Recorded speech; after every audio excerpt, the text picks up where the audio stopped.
Labadiena, su jumis sveikinasi krepšinio savaitė. Kviečiu žiūrėti. 10-osios kito sezono Lietuvos krepšinio lygos komandos klausimas vis dar lieka atviras. Nes jau aišku, kad mažeikių krepšininkų lygoje neliks. Nacionalinės krepšinio lygos čempionai ir vicečempionai jau atsisakė savo galimybės.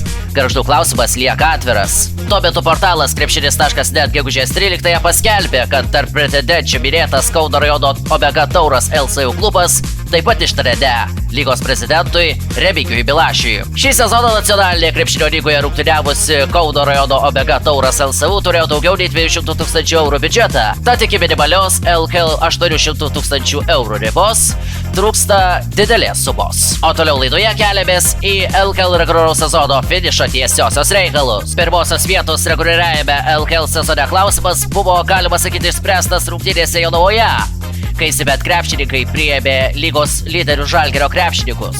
Du kėlinius jonaviečiai demonstravo aršią kovą, tačiau po pertraukos žalgiriečiai pabėgo.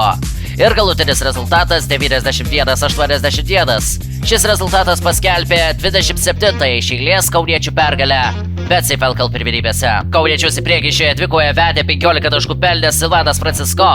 Alanas Mailakičius šiose rungtynėse pataikė 3 tolimus metimus iš tiek pat mestų ir surinko 13 taškų, Laurido Piručio kraityje 11. Liekant prie Žalgirio temos, dabar pažiūrėkime, kaip sekėsi kauniečiams dvikovoje su Vilniaus Vilkais. Žalgiriečių pergalių serija nenutrūko ir šiame mače su Vilniaus Vilksnet.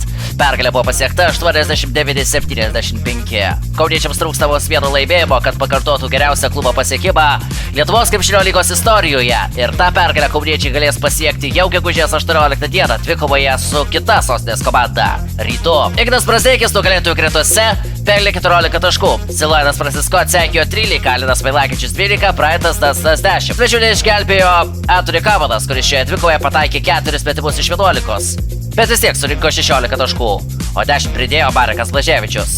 Kitoje laidoje papasakosime apie paskutinėsias BetSafe LKL reguliaraus sezono dvikovas, tarp kurių ir Žalgirio Ryto akistata. O dabar atsisveikinu. Viso gero!